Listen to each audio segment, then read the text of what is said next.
লোকেশ রাহুল 137 বলে 101 রান। ভারতের one man army, the comeback Rahul, the crisis man. Commentary বক্সে legendary Sunil Gavaskar একটা বিশাল বড় মন্তব্য করেছেন। তিনি বলেছেন ভারতের টেস্ট ক্রিকেটের ইতিহাসে টপ 10 ইনিংসের মধ্যে রাহুলের এই ইনিংসটা থাকবে। বুঝতেই পারছেন গাভাস্কার রাহুলের এই ইনিংসটাকে কতটা হাইলি রেট করেছেন এবং কেনই বা করবেন না। রাহুল দক্ষিণ আফ্রিকার বিপক্ষে প্রথম টেস্টের প্রথম ইনিংসে যেভাবে ব্যাটিং করেছেন এক কথায় অসাধারণ। দলের বাকি 10 জন ব্যাটারের মধ্যে কেউই হাফ সেঞ্চুরি করতে পারেনি, কিন্তু রাহুল 6 নম্বরে ব্যাটিং করতে এসে বেশিরভাগ সময়টাই টেলেন্ডারদের সঙ্গে ব্যাটিং করে একটা দুর্দান্ত সেঞ্চুরি করলেন। এক কথায় অসাধারণ। এই যে দ্বিতীয় দিনের শেষে ভারত এখনো লড়াইতে রয়েছে, এখনো ম্যাচের ফলাফল যা খুশি হতে পারে, তার একমাত্র কারণ লোকেশ রাহুল। তার ওই ইনিংসটা না থাকলে ভারত 200 পেরোতো না এবং এতক্ষণে হয়তো ভারত প্রায় হেরেও গেছিল। সুতরাং রাহুল জাস্ট অসাধারণ খেলেছে। কিন্তু আজ থেকে মাসখানেক আগেই এই রাহুলই ছিলেন ভারতের সবচেয়ে বেশি সমালোচিত ক্রিকেটার, সবচেয়ে বেশি ট্রোলড ক্রিকেটার। রাহুলকে নিয়ে আমরা বিভিন্ন সময় বিভিন্ন কারণেই ট্রোল করতাম, অথচ সেই রাহুলই আজকে ভারতের সবচেয়ে বড় ভরসার নাম, আজকে ভারতের ক্রাইসিস ম্যান, আজকে ভারতের ওয়ান ম্যান আর্মি। রাহুলের এই কামব্যাকের পথটা কিন্তু খুব একটা সহজ ছিল না, কিন্তু রাহুলের যে কামব্যাকটা হয়েছে সেটা দেখে বলাই যায় যে এভাবেও ফিরে আসা যায়। রাহুলের এই কামব্যাককে এক কথায় বর্ণনা করতে হলে এটাই বলতে হয় যে এভাবেও ফিরে আসা যায়। বিগত 1 বছরের রাহুলের প্রদর্শন সম্পর্কে একটু সংক্ষেপে বলি, ঠিক আছে? প্রথমে টেস্টের কথায় আসি। 2022 সালে বাংলাদেশের বিপক্ষে যে ভারত 2টো টেস্ট খেলেছিল সেই সিরিজে রাহুল ছিলেন, ক্যাপ্টেন হিসেবে ছিলেন। ভারত 2টো ম্যাচে জিতেও ছিল, কিন্তু রাহুলের প্রদর্শন একেবারেই ভালো হয়নি। তারপরে বর্ডার গাভাস্কার ট্রফিতে প্রথম 2টো ম্যাচে রাহুল খেললেন, সেই প্রত্যেকটা ম্যাচে ওপেনার হিসেবে খেলেছিলেন, কিন্তু একেবারেই ব্যর্থ হয়েছিলেন, যে কারণে শেষ 2টো ম্যাচের প্লেইং 11 থেকে রাহুল বাদ পড়েছিলেন। সুতরাং টেস্টে রাহুল বিগত কয়েকটা ম্যাচে কিন্তু খুব একটা ভালো প্রদর্শন করে আসেনি। অর্থাৎ টেস্টের কামব্যাক ম্যাচ এটাই কিন্তু ছিল রাহুলের কাছে, এবং কামব্যাক ম্যাচে কামব্যাক ইনিংসে একটা অসাধারণ সেঞ্চুরি।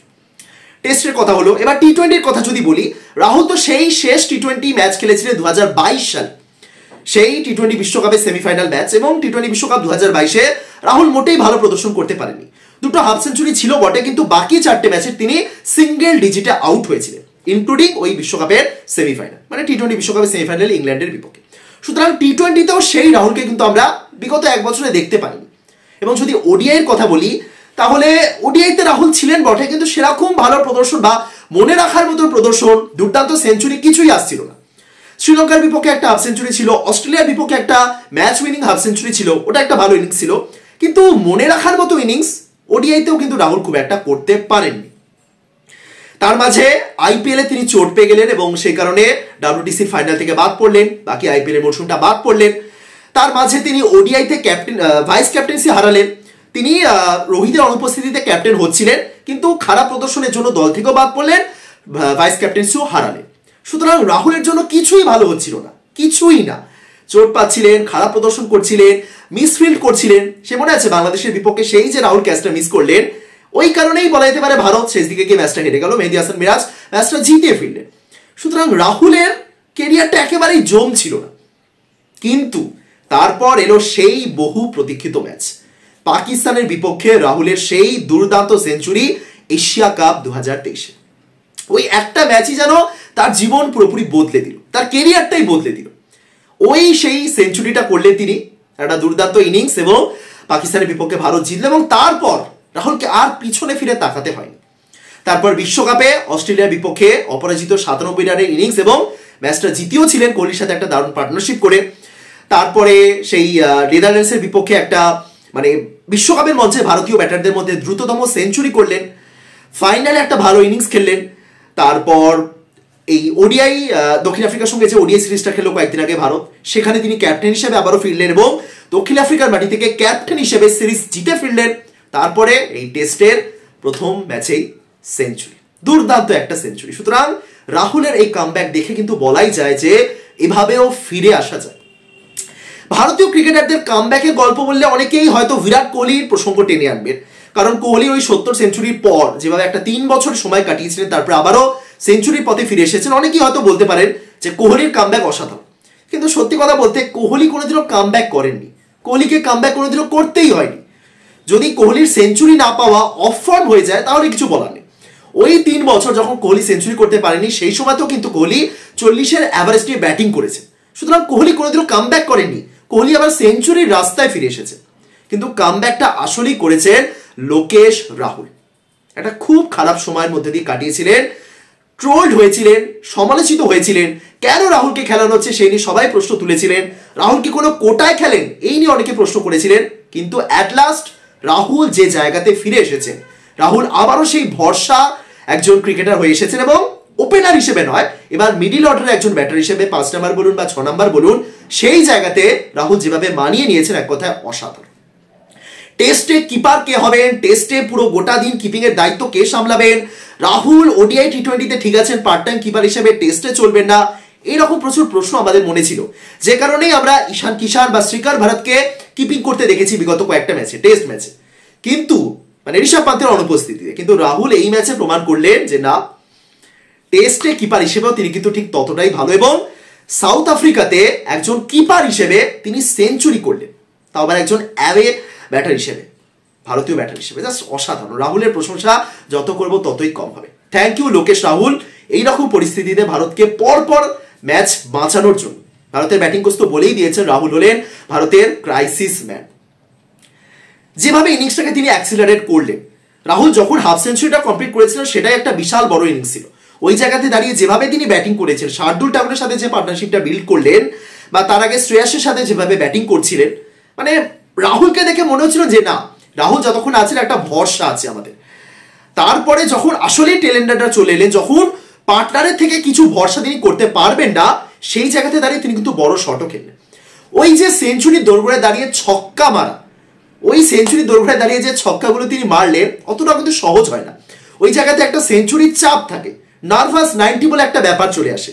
কিন্তু রাহুল জানতেন ওই জায়গাতে যদি তিনি সেঞ্চুরির কথা ভেবে খেলতেন, যদি সেঞ্চুরির কথা ভেবে কয়েকটা বল ডট খেলে পরের ওভারের জন্য অপেক্ষা করি, এই ওভারটা কাটিয়ে দিই, সেই জিনিসটা তিনি যদি করতেন, তিনি জানতেন তার পার্টনার যিনি আছেন তার উপর অতিরিক্ত ভরসা করতে পারবেন না।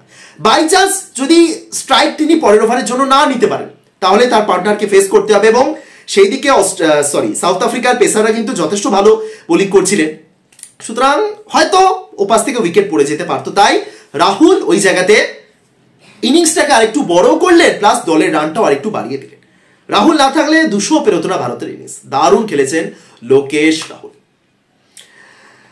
দ্বিতীয় দিনের শেষে সাউথ আফ্রিকা এগিয়ে আছে 11 রানে, এখন হাতে তাদের 5টা উইকেট। কিন্তু এই জায়গা থেকেও ম্যাচের যা খুশি রেজাল্ট হতে পারে। ভারতীয় বোলারদের আরো ভালো বোলিং করতে হবে, এবং ভারতীয় বোলাররা ভালো বোলিং করছে না তা নয়। জসপ্রীত বুমরা বা সিরাজের বোলিং যদি বলি, সিরাজ এক একটা বল যেভাবে দিচ্ছেন, অফ স্টাম্পের বাইরে পড়ে বল যেভাবে বাউন্স খাচ্ছে বাঁহাতি ব্যাটারদের সামনে, দারুণ হচ্ছে।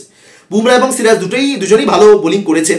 এবার রোহিতের ক্যাপ্টেন্সি নিয়েও কিছু প্রশ্ন উঠতে পারে। কমেন্টেটররা সমানে বলে যাচ্ছিলেন যে রোহিত কেন বুমরা সিরাজকে আনছেন না। সেকেন্ড স্পেলে যখন বুমরা এবং সিরাজ এলেন, তার মাঝে কৃষ্ণা এবং শার্দুল মিলে অনেকগুলো ওভার করেছে। অতগুলো ওভার হয়তো তাদেরকে দেওয়া দরকার ছিল না, এবং শার্দুল বা কৃষ্ণা যে সেরকম মারাত্মক বোলিং করছেন এমনটাও নয়। সুতরাং সেই জায়গাতে আরো আগে আনা যেতে পারতো বুমরা বা সিরাজকে। কমেন্টেটররাও বলেছেন এবং আমারও মনে হচ্ছিল কখন আসবেন বুমরা, আসবেন কখন, সিরাজ কখন আসবেন, এবং যখন এলেন অ্যাটলাস কিন্তু উইকেটটাও পড়ল। যাই হোক, ভারতের বোলিং ঠিক আছে। এবার যদি কোনোভাবে 300-র মধ্যে অল আউট করে দেওয়া যেতে পারে সাউথ আফ্রিকাকে, কারণ বাবুমা আমি জানি না আদৌ তিনি নামবেন কিনা, হয়তো নামতে পারেন, এবার দেখা যাক। সুতরাং সেক্ষেত্রে যদি ভারত 300-র মধ্যে অল আউট করে দেয় বা 300 থেকে 325, যদি 100-র বেশি রানের লিড না নিতে পারে সাউথ আফ্রিকা, সেক্ষেত্রে এই তৃতীয় ইনিংসে ভারত কেমন ব্যাটিং করছে তার উপর অনেক কিছু নির্ভর করবে। ভারতের ব্যাটিংয়ের কথা যদি বলি, তাহলে কোহলি মোটামুটি চেষ্টা করছিলেন, কিন্তু সেট হয়ে যাওয়ার পর যেভাবে আউট হলেন, বা শ্রেয়াস আয়ারও মোটামুটি ভালো খেলছিলেন, বাট রাবাডা অসাধারণ বোলিং করেছেন। রাবাডা, তার সাথে নান্দ্রে বার্গার কিন্তু সাউথ আফ্রিকার আরেকজন বড় পেসার হয়ে উঠতে পারেন ভবিষ্যতে। মানে একটা সময় যে স্টেইন এবং মর্কেল যেভাবে বোলিং করতেন, এই নান্দ্রে বার্গার আর তার সাথে জেরার্ড কোয়েনজিকে দেখে মনে হচ্ছে স্টেইন মর্কেল জুটি যেন আবারও ফিরে এসেছেন। সেই রকম অ্যাগ্রেশন নিয়ে বোলিং করা, সেই রকম উইকেট টেকিং অ্যাবিলিটি দুজনের মধ্যেই রয়েছে। সুতরাং নান্দ্রে বার্গার বা জেরার্ড কোয়েনজি অবশ্যই ভবিষ্যতে সাউথ আফ্রিকার পেস বোলিংকে অবশ্যই দায়িত্ব নিয়ে এগিয়ে যাবেন, এমনটা বলা যেতেই পারে। যাই হোক, রোহিত এবং গিল খুব কম রানের মধ্যে আউট হয়েছে। রোহিতের থেকে একটু বেটার এক্সপেকটেশন ছিল। আমি জানি না রোহিত এখনো হয়তো সেই বিশ্বকাপ ফাইনালের পরাজয় মেনে নিতে পারেনি, বা কিছু জিনিস হয়তো তার মধ্যে চলছে, আমি জানি না, বাট আরো বেটার এক্সপেকটেশন রয়েছে রোহিতের থেকে। গিল 3 নম্বরে মানিয়ে নিতে পারছেন, এটাই হলো আসল ব্যাপার। গিল ভালো প্লেয়ার, আমরা জানি। গিলের যদিও সেনা কান্ট্রিতে অ্যাভারেজ খুব একটা ভালো না, কিন্তু স্টিল গিল যথেষ্ট ভালো প্লেয়ার, কিন্তু 3 নম্বরে গিল মানিয়ে নিতে পারছে না। এবার এটা ম্যানেজমেন্ট যদি মনে করে যে 3 নম্বরে গিল চলবে না, তাহলে হয়তো 3 নম্বরে আবারও পূজারা বা ওই টাইপের কাউকে আনা যেতে পারে, কিন্তু আরেকটু বেটার এক্সপেকটেশন রয়েছে আমাদের গিলের থেকে, দেখা যাক।